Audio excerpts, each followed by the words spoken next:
And we are live. Hello, everyone. Hello, everyone. Hello. Hello out there to everyone watching. Ooh, we have one person watching on Twitter. What's up? Hello, welcome to the live stream of episode 52 of the Attractions podcast.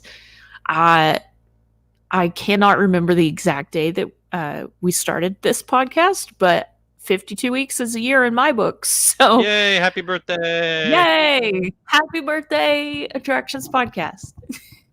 We've had a lot of growing pains, but it's good to have made it through a full year of this thing. I am so proud to have been a part of it from the very beginning, which means like Yes. a month ago. You're like, it's like season Right. 3, season Yeah. 2. Yeah. No, I'm just coming in the middle of the series, but I'll still take credit. Yeah, totally. Tony, Hey, what's Tony. up? Thanks for coming. Alfred first, of course. Michael, thanks for Hey, coming. Michael. What's up? Derek, thank you for coming. Rodney, hey. Hi from Sean. Hi from Brittany. Hey, Brittany and Seth, did you see DC Fandom's behind the scenes look at Warner Brothers World Abu Dhabi? I didn't watch it, but I did watch it, and it was great seeing Dave Cobb and some other fantastic designers who worked on that project. I wanted more footage of the Batman ride that uses the Forbidden Journey Kuka arms. They showed a little clip that I'd already seen previous, and I want a POV of that. No one has posted a POV of that on YouTube yet, so someone fly over there and sneak a camera in and get that for us, please. Come on. Josh was talking about that before I came in here to record, so I'm going to watch it as soon as we're out of here. But I really want to see it. Warner Brothers World Abu Dhabi is so cool, and Warner just has some incredible properties. I wish they would open a park stateside, but I don't know if that would ever happen. We can dream. Yeah. Well, I'm sure that according to the internet, Universal is going to lose those Marvel rights any second now, and they're going to bring in DC. It's already. Oh yeah. It's probably already happened, right? I mean, to be honest, I wouldn't mind that. I think that would be kind of cool. Don't take my Spider-Man away from me. Yeah, if we could just like pick up the Spider-Man ride and push it somewhere else. That would be great. There's always Japan. Kevly, I know. I wish we could have it at Walt Disney World. Just like kick it over to Hollywood Studios. Hi, Maria. Thanks for coming. All right, we have 82 people watching. So let's get this thing started. All right, in 3, 2. Hello, everyone, and welcome to episode 52 of the Attractions Podcast. I'm Brittany. And I'm Seth. And we're here to talk to you about the latest and greatest theme park news and more, as well as what's going on in our own lives. So, Seth, what'd you do this week? Oh, boy. So I got to make a couple visits to the theme parks. I got to spend a lovely afternoon at Animal Kingdom and got to walk right onto Flight of Passage with no wait, which is always fun. And also spend an extremely rainy afternoon at Universal, checking out some stuff that's going on there. But the real highlights of my week were, number one, I got to do this thing called the Secret Library. You can look it up online. It's a bunch of Orlando people, a lot of Disney actors got together, and it's sort of like an interactive mystery escape room, but all online with not just over Zoom, but it uses like custom software. It's almost like a board game like Clue, where you can move around to different rooms, find different people to interact with. Some really good performances, some really fun writing. Had a really good time with that. And that sounds awesome. Yeah, so look up the Secret Library. Google that. And I will. And I also got to check out something that's coming to downtown Orlando, the old Church Street Station. If you can remember way back in the day of when Church Street was like the place to go. Before Pleasure Island, before City Walk, there was a place called Phineas Fogg's. It was a beautiful venue, and now it's being turned in by a friend of mine into a combination restaurant and nightclub and theater. Her name's Blue Star, and she produces a show here in town called Varieties, which, if you know the Bill and Ted show or some other shows at Universal, some dancers from that you'd recognize. And so they're going to be doing brunches and dueling pianos. Todd Kimbrough, who's the dueling piano king at Pat O'Brien's at Universal, is going to be doing a night there. So a lot of fun theme park related entertainment coming soon to downtown Orlando, Church Street. It's good to see those folks getting work right now. That's so great. Absolutely. Yeah, it's really exciting to see someone investing in something new at this time. So I'm really looking forward. I'm very hopeful that they can make a go of it. That sounds great. And I'm definitely going to look up that secret library thing. Do you have to be local to Orlando? I guess not. No, it's all online. And there were a mix of people from all over participating. That's awesome. My week, I kind of had a week like you did, taking my pet to the vet. He's fine. We're getting ready for his big surgery. Yes. And we decided to we're going to have his nostrils enlarged so he can breathe a little better while he's anesthetized, because if you guys don't know, I have a Frenchie and they are flat-faced dogs. There's a very large word that starts with a B that I always pronounce wrong, but their nose holes are like little slits and not actual holes, and often when they go to get neutered, they suggest that you enlarge the holes while they're anesthetized so they can breathe better. So we're going to do that too. So we've just been taking him to the vet. He had to get some blood drawn. I think we're going to make the appointment next week. And then that little guy is going to have to take it easy for a little while. Gonna need some bags of frozen peas to let him sit on. Yeah. And lots of puppuccinos. And cheese. It's two favorite foods.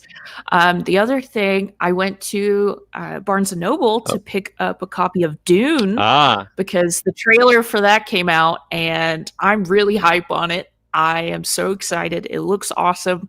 They used a Pink Floyd song in the trailer, which was cool. I had to sit down and listen to all of Dark Side of the Moon after watching that trailer because it put me in the mood. Oh, it was and it looks absolutely gorgeous, and that cast is incredible. So I picked up the book. I'm going to read it. It's a bit daunting. I think it's like 800 some pages, but I'm ready. I'm going to do it. Well, the good news is that you only have to get through the first half of the book before the movie comes out, because they've split the story in half. It's really, as David Lynch proved, it's way too much to cover in just one movie and still make sense. There was a mini series a few years ago that did a decent job of covering the story, but I think that this director, who also did the sequel to Blade Runner, is just incredible with visuals, and if nothing else, it's going to be a gorgeous film. I love David Lynch. But I've never seen his Dune because I know he hates it so much. I don't think David Lynch has seen David Lynch's Dune. Out of all of his movies, he says that is the one that he's like the least proud of, or not at all proud of. So I feel bad. I was like, I don't want to support this thing if you hate it. He's like my cinema grandpa. I love him. But even though he kind of disowned it, it's got Sting, it's got Kyle MacLachlan, it's got Patrick Stewart. It's got some great stuff in there. It's just a lot of other stuff to wade through. But yeah. Dune hopefully will be a film worth going back out to movie theaters for, assuming there are still movie theaters in business. Yeah, some of the stuff that I've seen with Tenet releasing their theaters that are having to worry about rent and stuff now because they didn't make enough from Tenet and Mulan's release that now they're like fighting with their landlords of their building to like pay rent and their employees and everything else. Yep. It just seems. Ugh. I haven't been back to the movies yet. I know you went to go see Tenet. Yeah, you made the right choice in that case, at least. But I love, I have a good home theater. I don't have to go out to a movie theater, but I love the movie going experience, and I want it to still be there for a long time. And I'm afraid that we're going to see a lot of bankruptcies, especially smaller independent chains. I hope the little guys can make it through. Yeah, same here. The other thing I did was I bought the Batu game pack for The Sims. Oh, and you managed to make it out to record this? I would still be playing. I did. I actually tried to, the day that it came out, I tried to set up my streaming thing so I could stream it for attractions, but my stuff didn't cooperate. But it's really fun. I like it. There's so many unique aspects to it that I feel like were considered for the land but dropped, so they just gave it to EA. We're like, here you go. Like there's BGM in areas of Black Spire Outpost in the game, and it's so cute. Yeah, you'll have to listen. You'll have to listen to it. I need to find someone who's into The Sims that I can watch them play over their shoulder. Because I start from scratch. I don't know how far you have to build up a character before you can even make use of this. I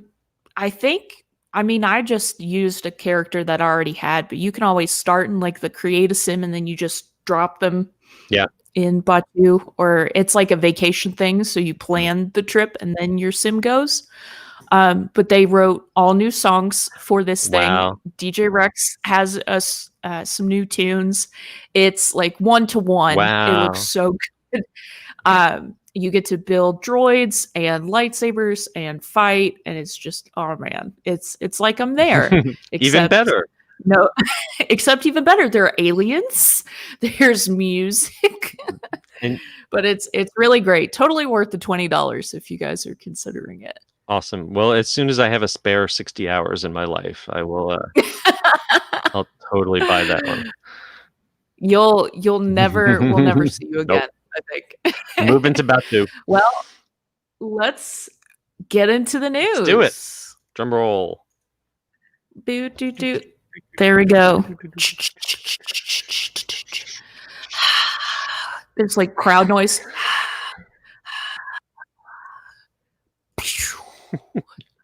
All right. First up, this thing it happened right after we recorded the podcast last week.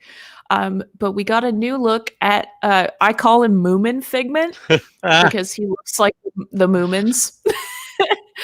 And he's really cute. This was shown in the most recent One Day at Disney episode, which I guess is now one episode back since we've had another Friday drop.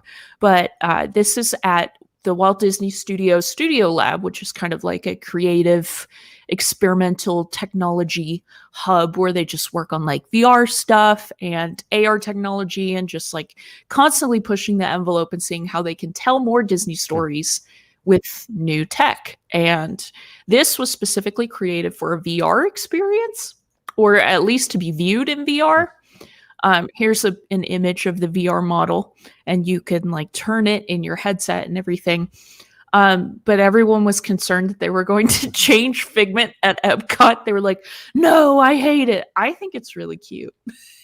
But yeah, the first thing is, I think it's amazing. This isn't something that Disney put out a big press release about. This is something someone found in the background of a screenshot from an episode of a TV show, and it gets out on social media. And people, Disney fans, we will dig over any little detail, any little stray fact, like conspiracy theorists on 8chan. So I don't think this is some don't start panicking that they're going to tear out Figment and Eric Idle tomorrow, or start celebrating, depending on how you feel about the current ride. the stuff that we see on this show is blue sky that could take years before it's ever any kind of real product. So breathe deep. Yeah. Relax.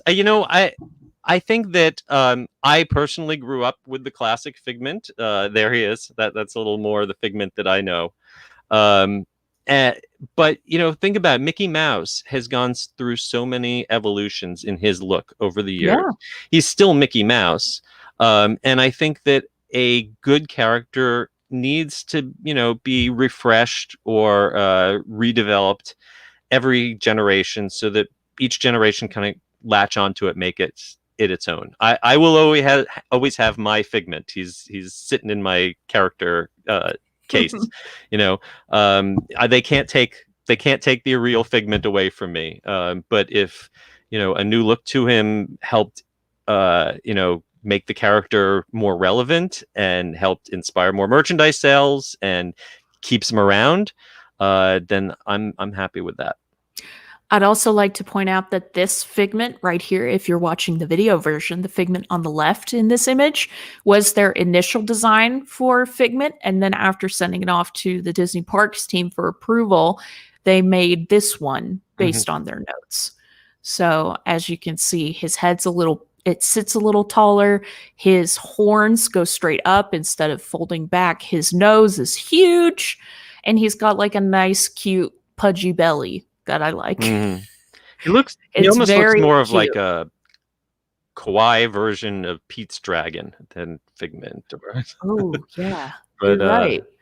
He's cuddly. I'd hug him. Yeah. Maybe what if they did like a fur character of Figment? Was that a thing ever? I believe that there was. Was there a meet and greet at Epcot, or am I just imagining that one? See, I'm wondering the same thing. Maybe it's one of those Mandela effect things where I have a vague image of a life-size Figment, but I don't know if that's just my dreams or what. Like, I'm picturing him in his like red and yellow ringer T-shirt, exactly. I can totally visualize it. If you remember, or better yet, you have a photo of yourself with a life-size Figment meet and greet, please send it to us. Prove that we're not hallucinating. Otherwise, we're crazy. It's not either or, to be honest. It could be both. Give Kids the World is offering a cool fundraising opportunity where you can go and visit the village and help support them in this complex, challenging time. For 53 nights starting on Friday, November 13th, they will be offering Night of a Million Lights, where you can walk through the village and it will be beautifully decorated in bajillions of Christmas lights. It sounds great. I'm having serious Osborne flashbacks to the old holiday light display at Disney's Hollywood Studios. In the early days where it was on the suburban street and, you'd have different separate houses as opposed to the big walls of lights. If you've been to Give Kids the World, first of all, they have an amazing mission. They've been hit hard by the pandemic. They've had to close down, and they're not yet able to reopen and give these magical vacations to seriously ill children like they're used to. But this, lets them kind of get the word out, raise some funds, and keep going. And we definitely here at Attractions Magazine support them 100%. Just as a statistic, because you brought that up, because of COVID-19, over 4,000 wishes have been prevented from being granted because the village has been closed. But the funds raised from this event will help contribute to the village and support them so they can reopen and get all those kids their wishes granted. Yeah. And I believe they're also allowing local businesses to sponsor buildings and decorate them with lights if they'd like, as another fundraising initiative. So that's really cool. Maybe Disney or Universal will sponsor a building and decorate it or something. I don't know. That would be great. I know back when I worked at Universal and we worked on the Barney show, we would have kids from the village come, and I know they have a special relationship. So I think anything the theme parks could do to support these guys would be great. And if nothing else, it's a great Christmas thing that we'll be able to get out and do starting in October, because I guess that's when tickets go on sale in October. Yes, October 1st. And the first night of the event is November 13th through January 3rd. Excellent. Yes. So if you're looking to support, you can buy your tickets starting October 1st at givekidstheworld.org or gktw.org. I think both redirect. Next up, some good news if you're looking to build a lightsaber, and some good news if you like equity entertainment. Yes. At Hollywood Studios, lightsaber building at Savi's workshop comes back on September 20th, which is great. And it was kind of buried in there, but the gatherers will be back, which means the equity performers will be back. Yeah. Yay! This is the first group of equity actors, union actors, who have been called back at Disney. I'm friends with some of them, and they are really, really excited to be getting back to work. Obviously, the experience will be slightly different. There's going to be a lower capacity, and this was already an attraction that would often sell out. So if you are interested in it, get on that app or the website and book yourself in advance. Don't wait until the day of. I would do it as soon as you make that park pass reservation for your day at Hollywood Studios. Mm-hmm. And there'll be face masks. There'll be the normal social distancing. But I think even with that, if you haven't done it, it's a really special experience. I was, kind of blown away when Universal introduced the Ollivander's Wand experience. Yeah. And I think in a lot of ways, this kind of even tops it because it's more interactive. You get authentic music and sound from the movies. I get a chill watching people turn their lightsaber on for the first time. Aww. Everyone that I've talked to who's done it says that they cry. So whatever gives you the butterflies in your stomach, but you can make reservations for this once it reopens on starting September 16th. So set your alarms, make a reminder in your phone so you can do this and get yourself a lightsaber. Yeah. And go support the equity performers coming back because they've been through a lot. We got to get all of them back and support them.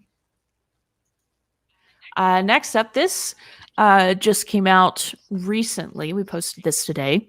The Disney Wish, the newest cruise line ship, has officially been delayed, which is rather unfortunate because I love Rapunzel and she was going to be the featured character on the stern. The ship was originally expected to be delivered in late 2021, so late next year, and it would start sailing in January of 2022. But now there's no real timeline for that. So that's unfortunate. I would call this unfortunate, but not unexpected. The cruise industry is really in a deep freeze right now. They had an October date to restart cruising in America, but it seems like each time they set a date, they push it back further and further. I think Disney doesn't really plan on sailing till the end of the year or early next year. I know personally, working with the unofficial guides, we've pushed back our Disney Cruise Line book this year because people are not booking cruises right now. It's of all the kinds of tourism, even more than theme parks. I think it's one that people are going to be really slow to return to, just because there were issues with viruses getting spread on cruise ships long before the pandemic, and I think it's going to take a lot before people feel safe bottled up in the middle of an ocean with a lot of strangers. So it's no surprise that they're going to wait. They're going to want to wait until they can get their existing boats back up to capacity before trying to bring a new boat with a whole new crew online.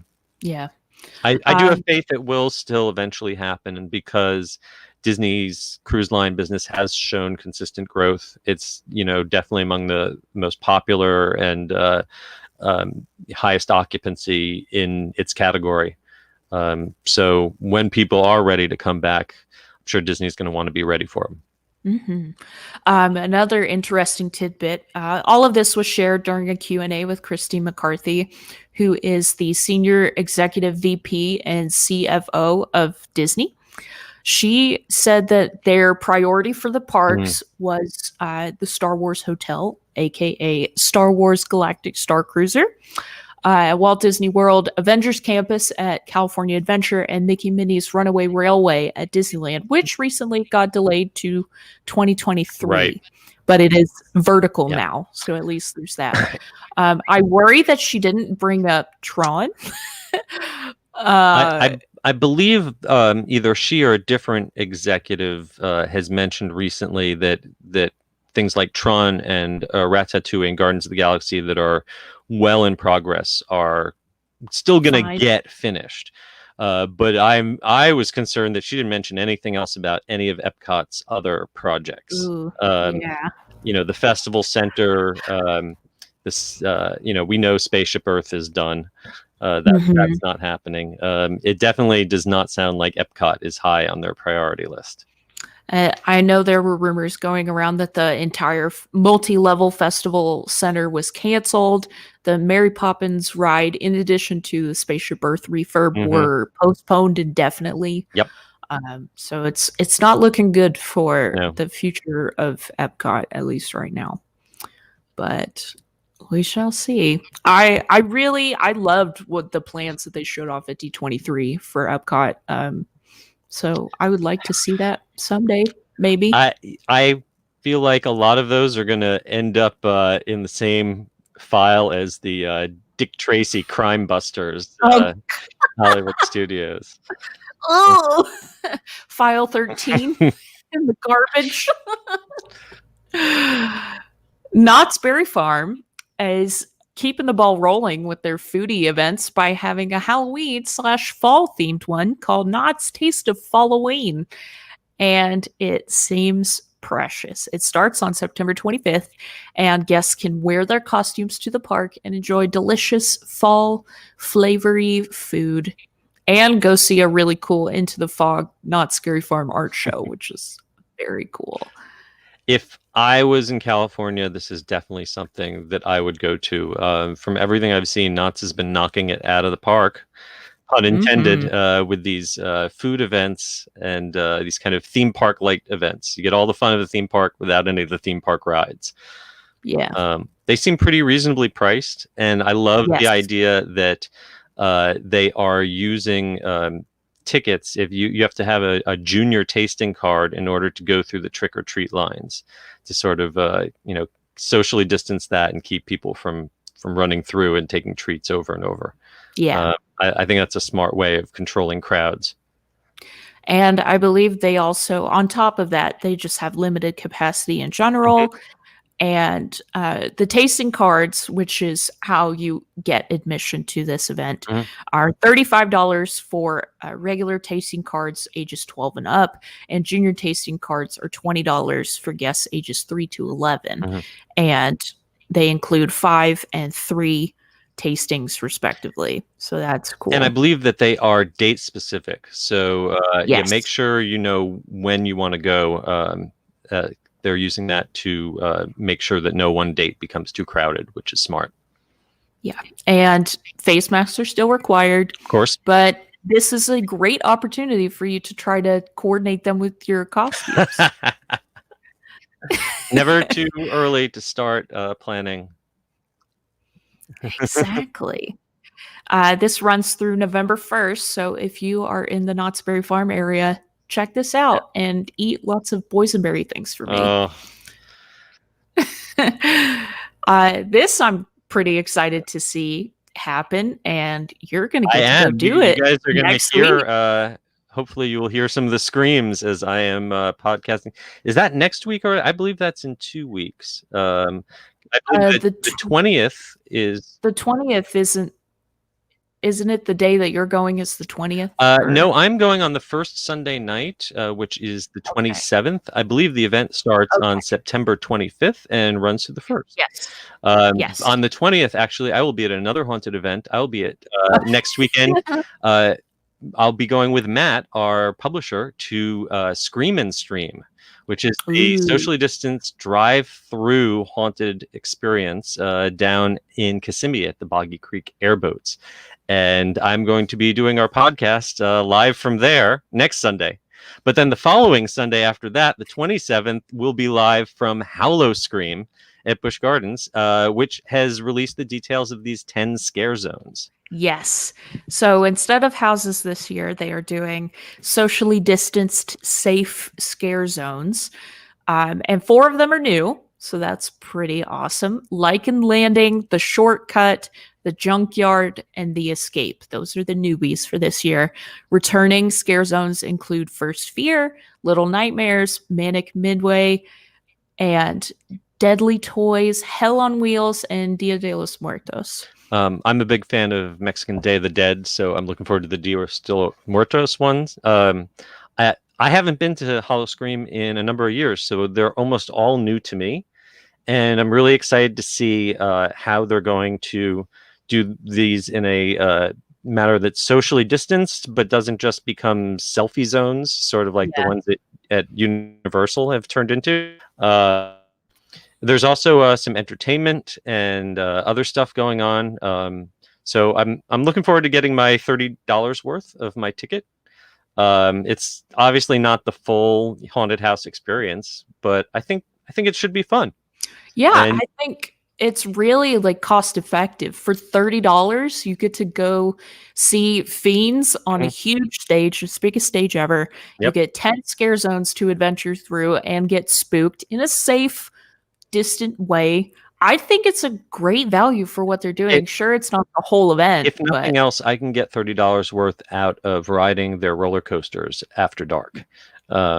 Truth.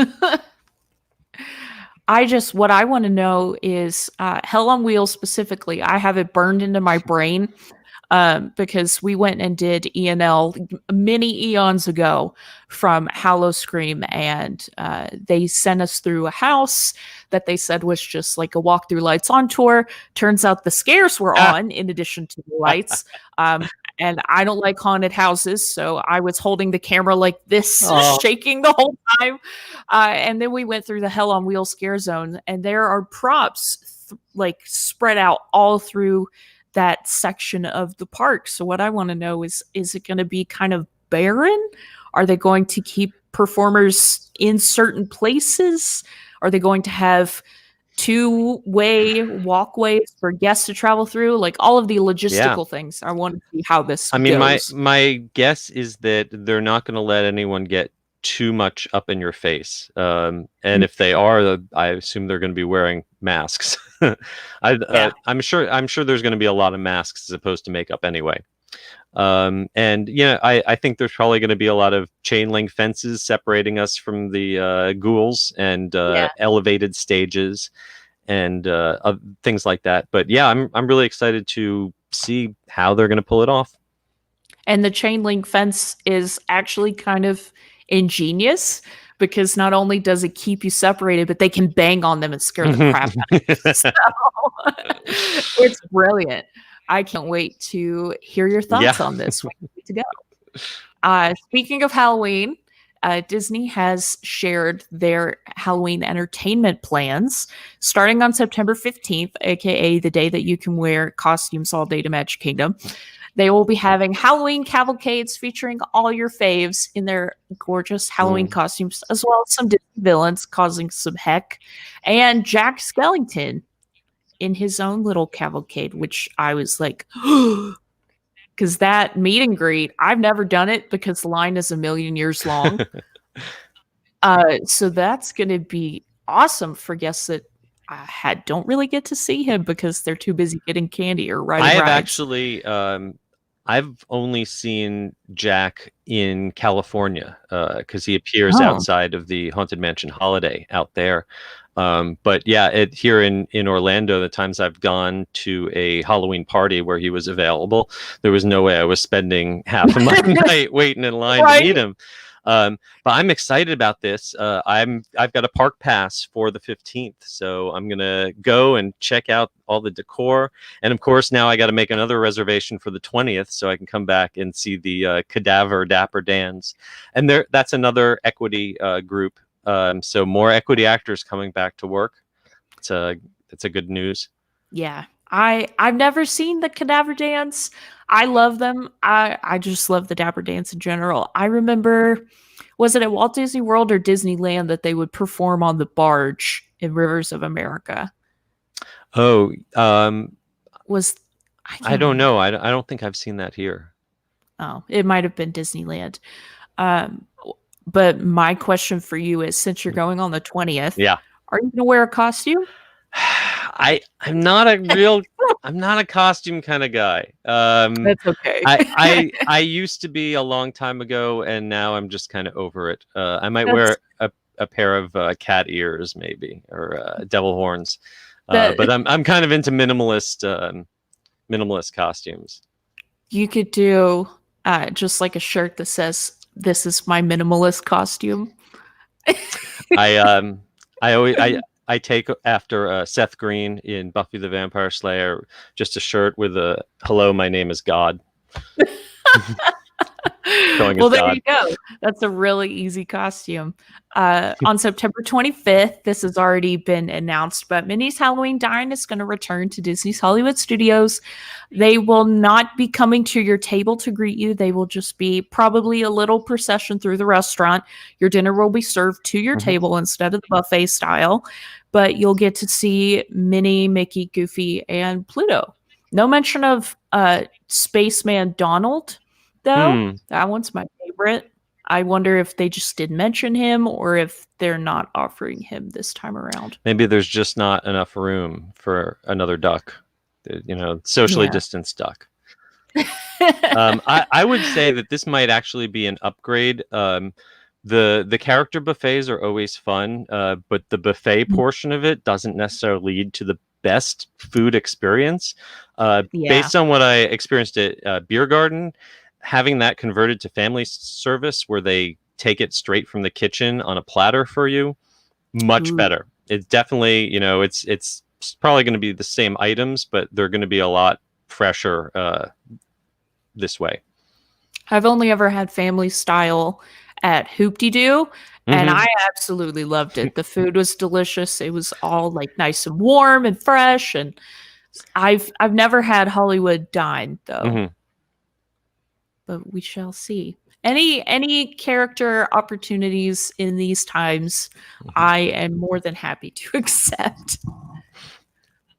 Over at Universal Orlando, this kind of took everyone by storm. But, did you break the internet with this one? I didn't mean to. I didn't think it was. I didn't think it would, but it did. Universal Orlando is starting to relax some of their COVID-19 procedures on two of its attractions so far, Rip Ride Rockit and Hulk. Both coasters are now loading every row in the coaster instead of loading every other row, but they are still distancing parties. So I assume if you're a single rider, you will load in and then there will be a seat empty and then they will load in the rest of the row. I was actually in the park on the day this started going viral on social media. And, just so everyone knows, there is still social distancing within the parks. They have not just decided pandemic's over, take off your mask. Woo. No, not at all. This is very specific attractions that they've made very specific changes on. I believe the thinking on Rip Ride Rockit and Hulk is that you are traveling at 60 miles an hour.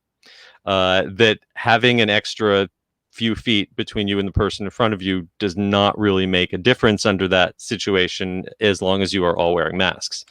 I think that's their thinking, and according to Universal, they've worked with health authorities and the state authorities on this and gotten the okay to do this. I did notice that while they're loading every row, in order to make that happen, they've added plexiglass dividers in the boarding areas. That's something that only Disney did before. Universal's added some more so that they can have people be less than 6 feet apart but still be protected. I also noticed that they did something similar at Kong, or should I say Skull Island Reign of Kong. They're running every row now, but they've put plexiglass dividers in the vehicles. This is the only vehicle on Universal property that I'm aware of that they've actually added plexiglass dividers to the ride vehicle itself. Kind of problem with that is that it's a 3D ride, and as soon as anyone smudges anything on those dividers, all you see is the reflections.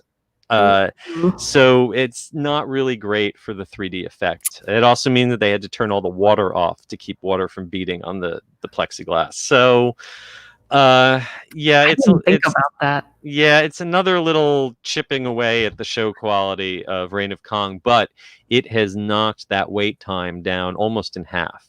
Reign of Kong was putting up some of the longest posted wait times in the resort, and they've knocked them down to 30 minutes or so. So they need the capacity right now, especially on those busy weekends, because they've had people really filling up those parks on the weekends. It's been insanely busy over the last 2 weeks. So trying to accommodate the demand. I totally get it. Yeah, it still drops off in the weekdays. I was there just the other day and walked on to a bunch of rides with no waits. But if you're going on the weekend, show up early and be prepared. And be sure to bring your mask, because you still got to wear those. Bring 2. You're going to sweat through the first one. Trust me. See, that's smart. And then bring like a cloth one, and then like the medical ones, because sometimes the cloth ones are like really hot and thick, but the medical ones are like just enough. This we posted today as well, and I'm super excited about it just for that. Oh man, the name of the thing. It's Thwomp. That's what it is. This, I saw it on Twitter and I lost my mind. Universal Studios Japan is testing some new effects over at Super Nintendo. Please give us an opening date, you cowards. It looks incredible. Everything is so beautifully animated. Look at those Goombas. They're so cute. Yeah, but can we go back to the Thwomp? That not only does he move down with that velocity, but that puff of smoke when he is just, it looks like animation. I mean, it's so perfect. And just the way that the Koopas wobble walking back and forth, the little wiggle that the Goomba guy has on the top of the stack, everything is just dead on. We're taking a trip to Japan to ride this, right? Yes, duh. As soon as they open up international travel and it's like actually safe to go, I'm planning a trip. Because now that Epic Universe is indefinitely delayed, who knows what we're gonna get? I need to see it.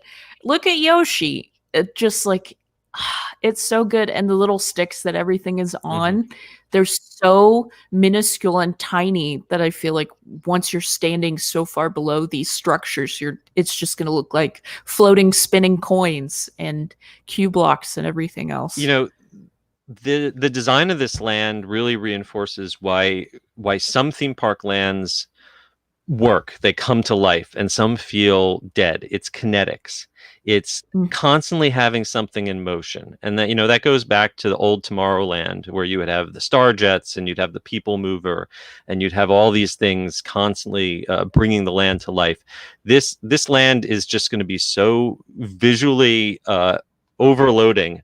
You're going to walk in there and you're not going to know what to look at first. But the thing that I'm wondering is how much of this animation is going to make its way over to Hollywood, because I believe a lot of these figures are in and around the Yoshi Dark Ride, which they are not building in Hollywood. So I'm curious how much of that's still going to be there as decoration, or how much might get simplified. Yeah, because I think there was like a mushroom cafe rumored thing right here.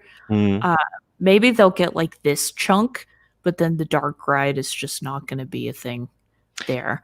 I can't wait for this bad boy right there. The Mario Kart attraction, Koopa's Challenge. Mm. I just want to know how it works. Well, I'm just amazed. Apparently, it does work. According to those leaks that we talked about, they've had Yeah. a track where they've been testing this thing for years. So I'm sure that by the time it finally opens to the public, it's really going to be fine-tuned to be one of the greatest rides ever. It better be after all this build-up. It better be. It better be great. You know, did you see? I don't know if you saw. Nintendo is also releasing a Mario Kart, a real-life remote-controlled Mario Kart that works with augmented reality. So it's got a built-in camera, and on your Switch, yeah, you can drive it on your Switch and basically play Mario Kart through your own house. And I wonder if that kind of augmented reality that they're using, so you can still throw the shells and you know, capture the mystery blocks, if something similar to that is what we're going to be seeing on the ride. That's true. I wonder if they would sell, like, to kind of tie into the Nintendo merchandise, if they had other characters' carts that you could only buy here. Because so far they've only announced Luigi and Mario, and that's it. Yeah. Well, you know, if what we see at the other theme parks is any indication, they would have people lined up and then selling them on eBay.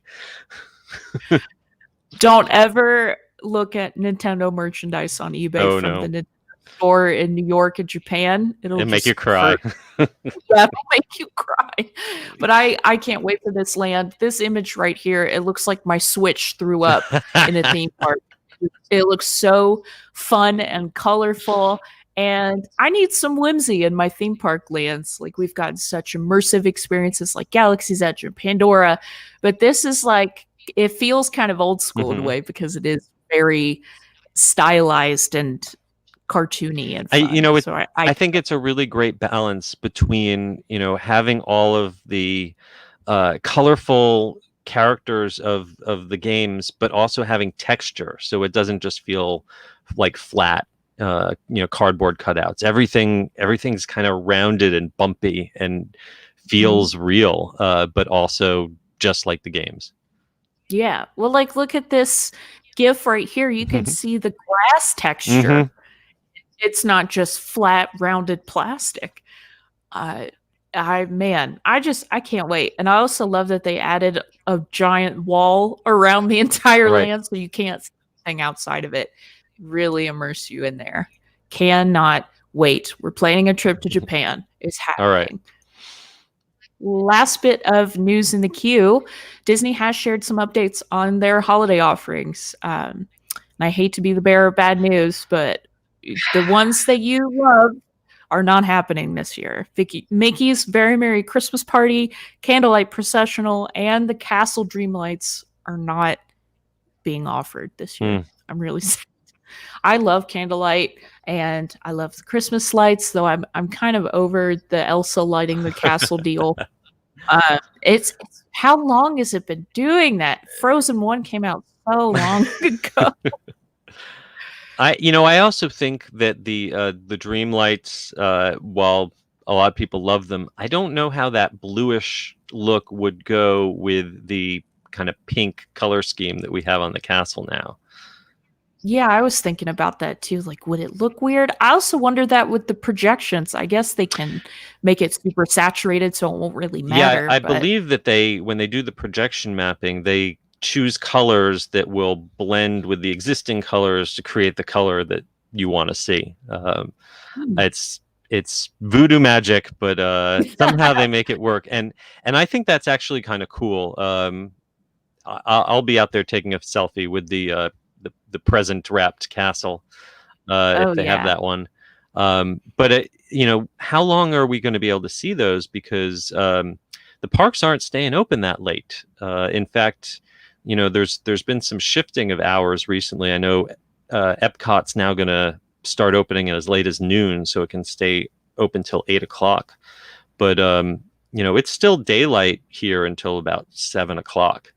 So Yeah. I'm not sure how much time you'll actually have with those projections. Yeah, because normally the nighttime, like when they actually had nighttime spectaculars, they started at like 8-ish, around 8. And if it's not going to be dark until 7:30, you're going to be seeing sunset Yeah. while you watch this. Yeah. Because this was probably taken at like 2 in the morning. So I don't know. But the holiday decorations are coming back. So you'll get to see those starting November 6th through December 30th, which is a little different. So normally they go through the new year and hang out for a little while. Yeah, I'm wondering if they are deliberately downplaying New Year's Eve this year to avoid having those massive New Year's Eve crowds. Yeah. And then Santa Claus will be making appearances at Disney Springs and Walt Disney World, but pop-up appearances. So they haven't said where, but I imagine at Magic Kingdom it would probably be something like a cavalcade, or he'll pop up in the stage where Olaf shows up for the Castle Dreamlights lighting, or the back of the castle where the stepsisters hang out. That's like the one thing that I could picture him being and not sticking out like a sore thumb. Right. It's interesting. I believe in past they've done photos with Santa on a timed ticketed basis. So I'm curious if they've chosen not to do that this year, maybe because people don't want to take photos with masks on. Yeah. But at least there will be an opportunity to see him somewhere. Yeah. And there will also be character cavalcades themed to the holidays as well. And you'll get to see your favorite Disney holiday characters like the toy soldiers and the reindeer. They will get to make an appearance in those cavalcades as well.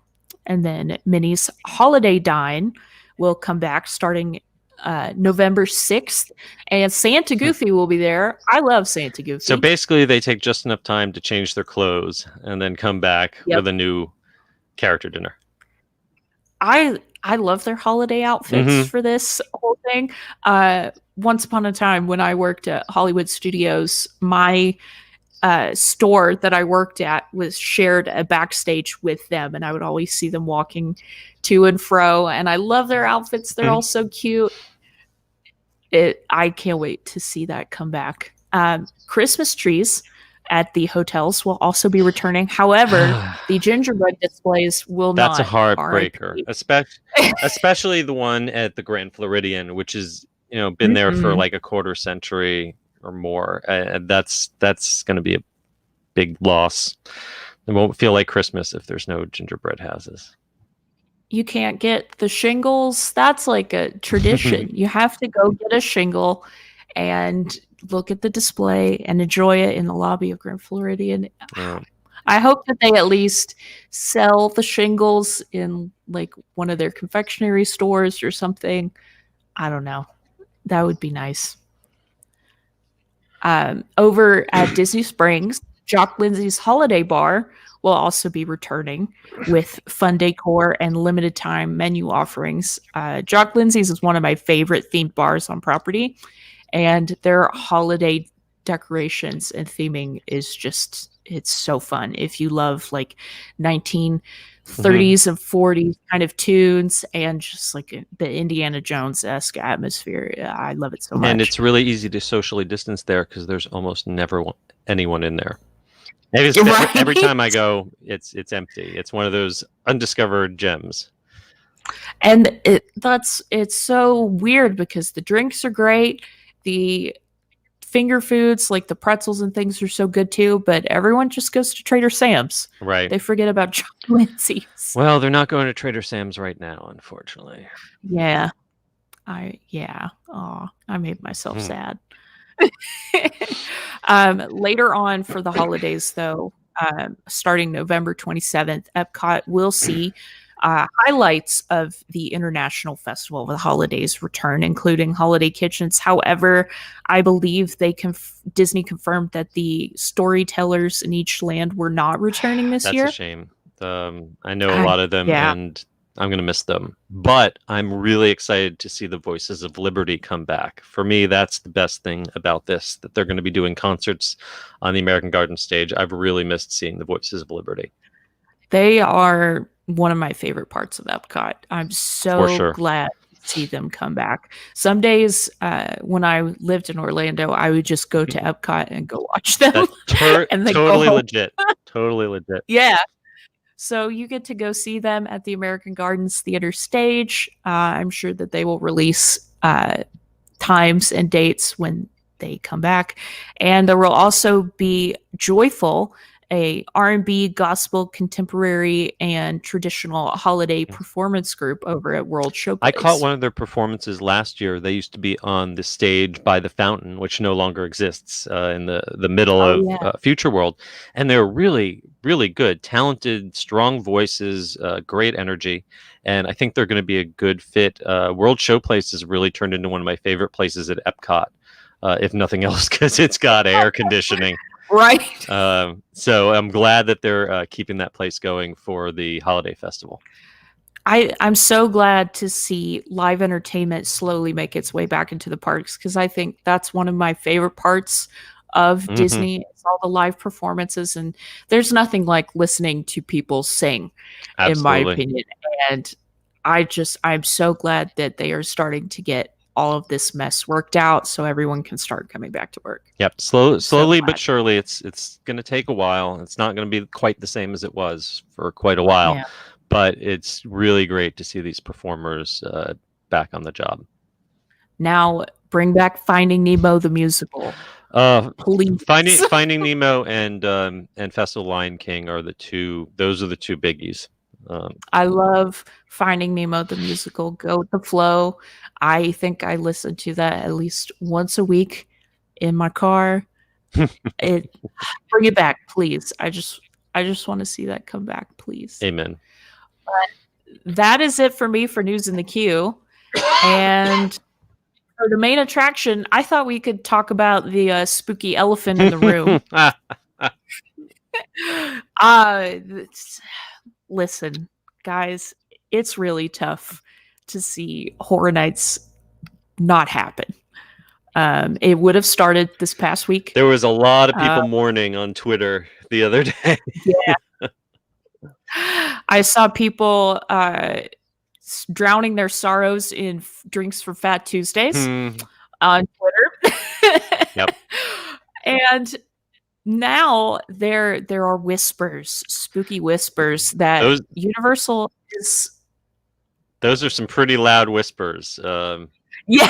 Let us, of course, give the legal disclaimer. Joe from Legal from Muppet. I was just thinking about the Joe the Legal.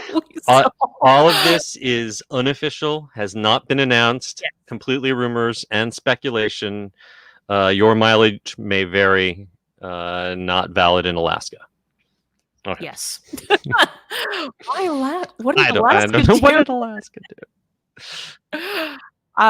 But the very loud, spooky whispers imply that there will be kind of a Horror Nights light experience offered to kind of put a soothing balm on your Halloween wounds, I suppose. Or, and it would be pull the wound open again just when it started to heal, depending on your point of view. A lot of people had just finally passed through all the stages of grief, finally gotten to an acceptance, and now they're like, oh my god, don't jerk me around like this.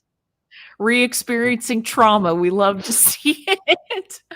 But from what I've heard, and everyone's probably heard something different, it's going to be an additional charge, allegedly, and I've heard of only 2 experiences, though I've seen people talk about potentially more down the road if this ends up being a thing.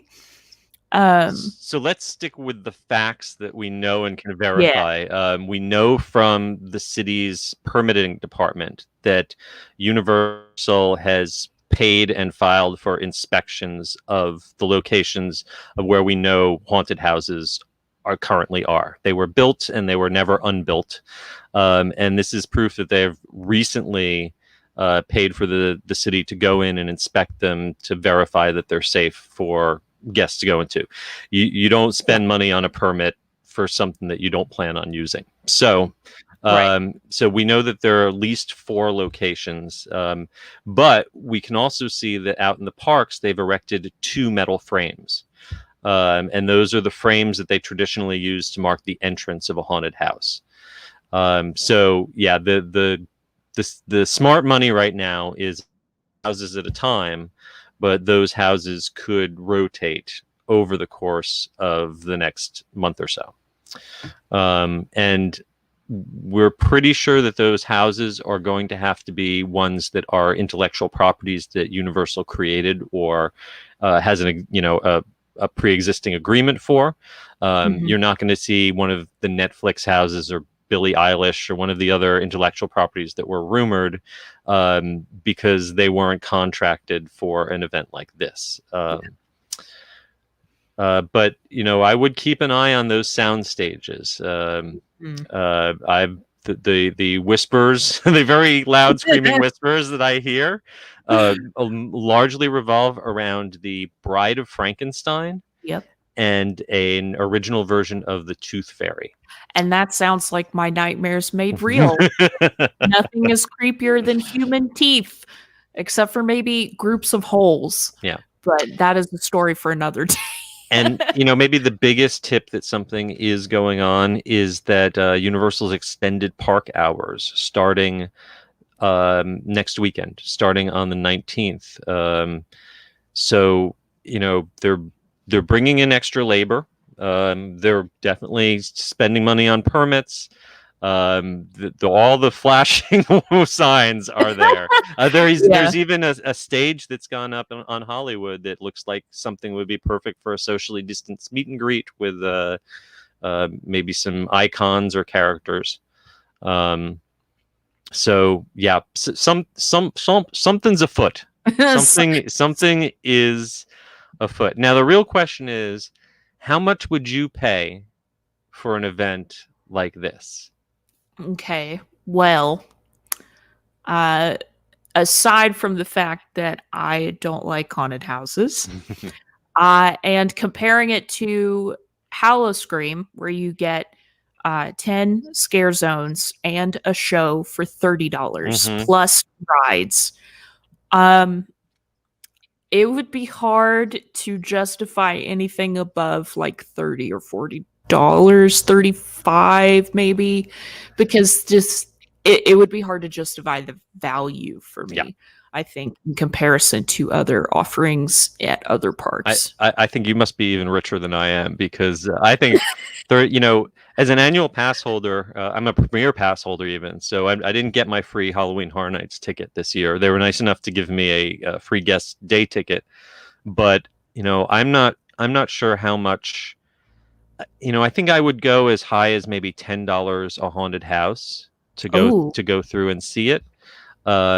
If it's just an upcharge during the day. And we should say that it definitely is not firm that it's going to be an upcharge. I have heard conflicting rumors. I personally, I imagine that it would be a lot easier to manage demand for capacity if it was an upcharge.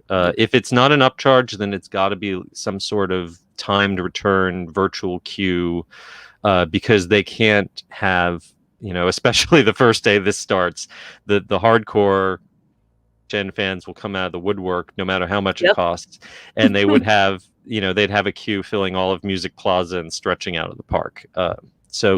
They've got to have some sort of reservations or other organized way of controlling that. But I think it would be neat if they took a look at what Knott's is doing. If they put up some food booths around the park and then sold a package where you get pizza fries and a blinky twisted taters, a blinky cup, and one run through each of the haunted houses for $30 or $40. I think a lot of people would go for that. But I think that you have to have some sort of barrier, so it's not just everyone lining up to go through the houses over and over.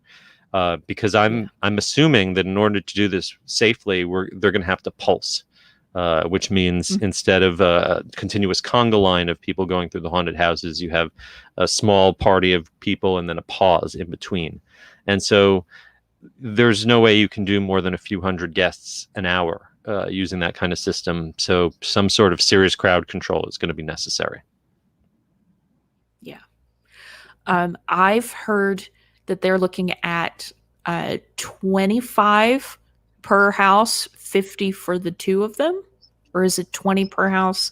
It's something like that. That's But then that's a good chunk of money. I mean, there are it is a lot, there are yeah. places where you can go to an independent haunt and experience multiple haunts. Takes several hours for that kind of money. So that's pretty pricey, but I think we're all going to find out in the next few days. Yeah. In fact, by the time this comes out of the podcast, we might be proven wrong or right. So that always happens. We should record two different versions of this, and then we can just edit it in right when the announcement's made. So we'll seem psychic. Cut out whichever one is wrong. Totally. I think we're definitely, if they do end up doing an upcharge, we're definitely going to see some pushback on that. But I think we're also just as much going to see people say that they don't care how much it costs as long as they get horror nights in some fashion. Just how much of each side we're going to get is yet to be seen. But one thing I wanted to ask you, since it's not really set in stone that this is even happening at all, but also that we could see rotating experiences if it does happen. Out of all of the rumors, which houses would you like to see rotate with the possible Tooth Fairy and Bride of Frankenstein, if you could pick? Well, my number one pick is I want to see the Beetlejuice house. I've just, I've heard so much about the work that went into that. I love that character, that film, and if they can't use it this year and let us see it now, they better keep it around next year because that's too good to just disappear into the legends of the Halloween that never was. But the other one I really want to see is Dungeon of Terror. The rumor is that a recreation or a tribute to the very first Halloween Horror Nights, or rather Fright Nights, haunted maze ever. They had a version of that come back for an earlier anniversary. And I just love, the idea of keeping that legacy alive over 30 years.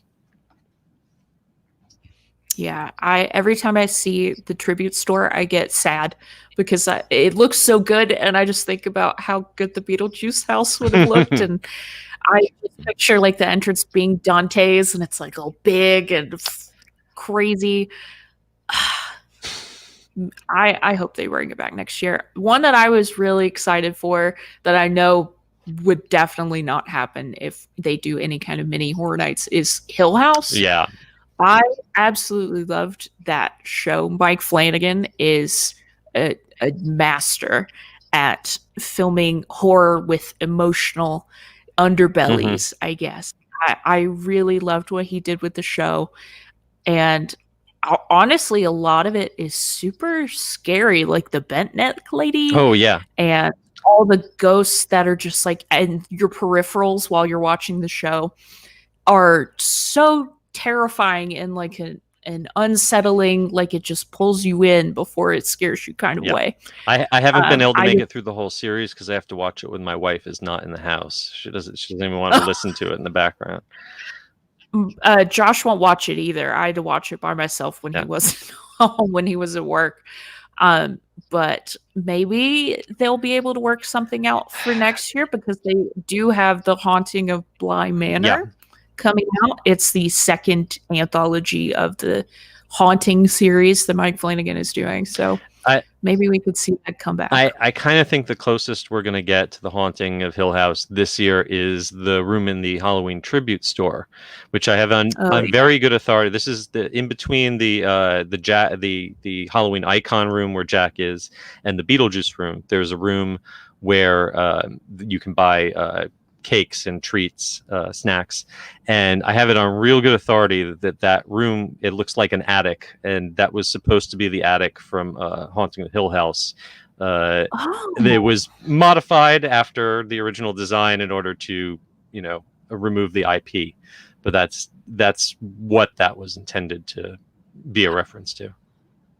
I wondered what that was, because I knew it wasn't the attic of Beetlejuice, because then you would have had like the model city and everything. I wondered. I was like, maybe it's just like a spooky thing. It was that's what it was supposed to be, and then they were like, all right, we got to make this a little more generic. So bummer. That makes you can look around there and sort of squint and imagine what it was supposed to be. Yeah, if you look like this, just like squint and kind of don't look too close. It kind of looks like Hill House.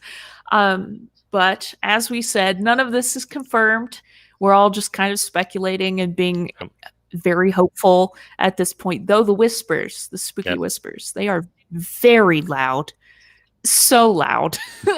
I will say the whispers are so loud and insistent that the Scream and Stream media preview that I'm going to next week and we'll be broadcasting live was originally supposed to be on the 19th and was moved just in case Universal had something up their sleeve for the 19th. So there's a lot of people in the industry who definitely think that something is coming. Yep. And we will wait and see. I hope it comes back just to kind of bring some form of normalcy back to this community. I hated seeing everyone super sad, and I know performers who were supposed to take part this year. One of my best friends finally got ASM for one of the houses, and then ended up, it got canceled, so he didn't get to do it. Should we bring up the possibility that this is maybe just an epic troll on behalf of Universal's social media team, that they are just yanking the fans around? Twist the knife. Oh, would the community recover?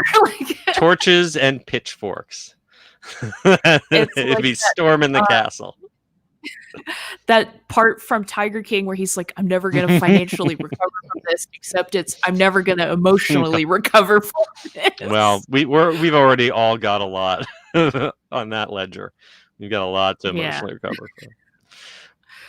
But hopefully when we talk next week, we'll be able to talk about how the haunted houses were. Yeah. Fingers crossed. Yes. Cross your fingers, cross your toes. Don't cross your eyes. They might get stuck. Thanks, Mom. Here's hoping. My mom used to tell me that all the time, and I never listened. My gosh. We totally made up for the last couple of episodes. We went short. Now, boom. We're way over. You're all in detention. We kept you. Sorry about that, you guys. I think Josh is playing Fortnite in the living room, if you heard that yell. The Marvel update is very cool if you haven't seen that. But Seth, before that, we have some listener thank yous. Yes.